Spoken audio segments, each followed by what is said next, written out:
Hey everyone, ready to dive into something a little different today. We're talking business turnarounds. Turnarounds, yeah, those situations where a company's going through it, like really going through it. Exactly. Think plummeting profits, debt piling up, that whole sinking ship vibe. And we're going to figure out how some companies manage to pull off a miracle and actually, not sink. You got it. And trust me, the sources we dug into for this deep dive are wild. Articles on turnaround strategies, real world examples that'll blow your mind. We've even got academic studies in the mix just to make things interesting. Oh, yeah, we went deep. But let's start with the basics. Why do companies end up in this position in the first place? Right. What sends them spiraling? Well, our sources point to a bunch of factors. Sometimes it's just a series of bad decisions. Other times it's like the market takes a sudden turn and they're caught off guard. Right, like remember that mortgage crisis back in '08? Harley Davidson, they took a massive hit. Oh yeah, their sales totally tanked. It just goes to show even iconic companies aren't immune to these things. Not at all. And you know what's interesting? There's this thing called the demise curve. It basically charts this downward spiral that companies can go through. So it's not just a gradual decline, it's like it gains momentum as it goes downhill. Yeah, exactly. It starts with these little tremors, maybe some cash flow worries, but then it snowballs, and before you know it, you're looking at a full-blown collapse. Okay, that's kind of scary. Hmm. So if you're running a company, what are the red flags? How do you even know you're heading for a potential disaster? That's the million-dollar question. Luckily, our sources gave us some clues. One article talked about how a whopping 15,700 businesses in Australia alone are expected to face insolvency this year. Wow, 15,700. That's a lot. Okay, so like if you're always putting out fires instead of, actually running the business, that's got to be a bad sign. Definitely a bad sign. Yeah, probably time to sound the alarm bells, right? Absolutely. You got to be proactive about this stuff because once you're in that downward spiral, it's really hard to break free. So it sounds like we're talking about a crisis situation, right? Like the company's in deep water. Yeah, and you might think it's all over, time to abandon ship. Right? Like there's no coming back from that. But that's where our sources get really interesting because they actually outline a bunch of strategies, a whole toolkit for turning things around. Okay, so there's hope. Tell me more about this toolkit. So they break it down into three main categories: financial restructuring, operational overhaul, and then there's this thing called strategic reset. Okay, those sound pretty intense. Let's break them down. What's involved in financial restructuring? Well, it's all about getting your finances in order, right? So we're talking about tackling debt, renegotiating with They'll be creditors. finding new investors. Exactly. It's about stemming the bleeding, making sure you have enough cash flow to actually operate. That makes sense. And it sounds like some tough decisions come into play here. Oh, absolutely. Like our sources mentioned Harley Davidson, right? They had to make some major moves during that '08 crisis, consolidating production, even outsourcing some operations. Yeah, those are big decisions, and I imagine not always popular. No, not always. But sometimes you got to do what you got to do to survive. Oh. Okay, so that's financial restructuring. What about this operational overhaul thing? What's that all about? So if financial restructuring is about stopping the bleeding, operational overhaul is about making the whole machine run smoother, more efficiently. Streamlining. Right. Exactly.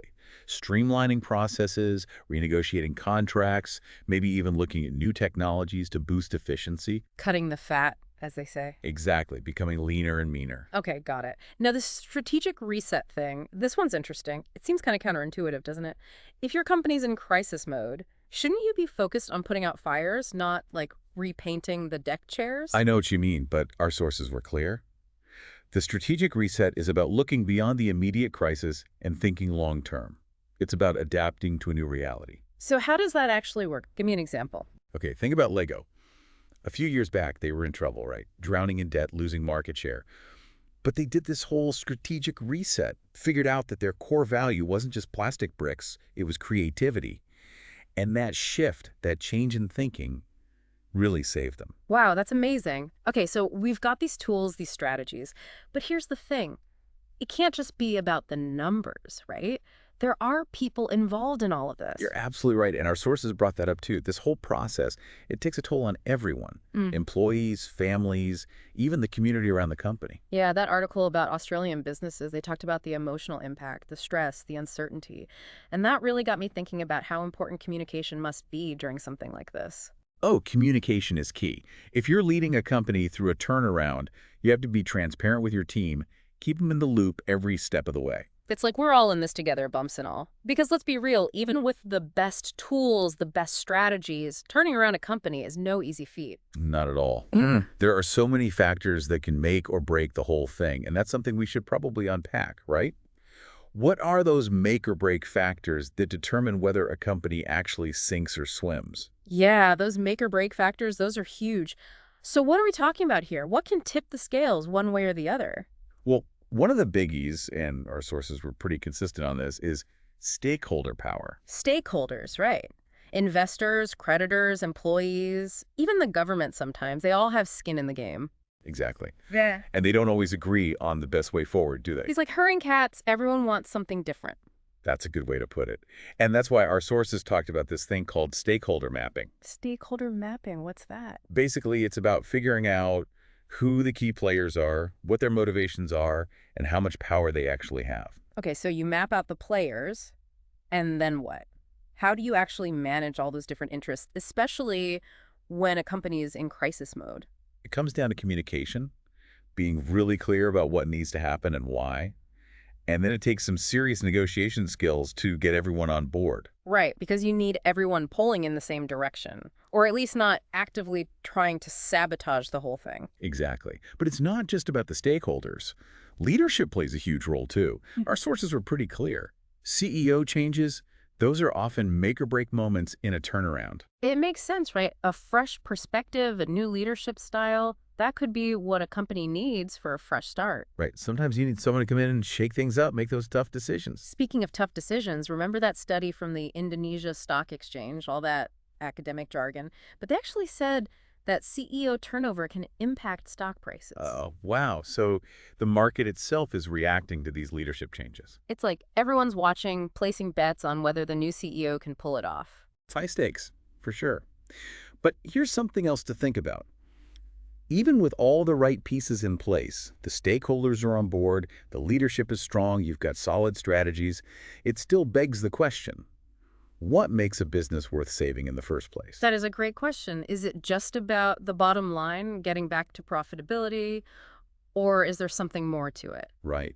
Are we talking about saving jobs, protecting a brand's legacy, maybe even preventing a ripple effect that could impact an entire industry? It really makes you think about the bigger picture, doesn't it? It does, and I think it's something for everyone to ponder, especially as we wrap up our deep dive today. It's been quite a journey exploring the world of business turnarounds, from those initial warning signs to the strategies for turning things around. We've covered a lot of ground, and hopefully our listeners have a better understanding of just how complex and challenging this process really is. But also how inspiring those comeback stories can be. Absolutely. It's a testament to human resilience, ingenuity, all those things that make business so fascinating. Well said. And on that note, we'll leave you to ponder those big questions. This is The Deep Dive, signing off.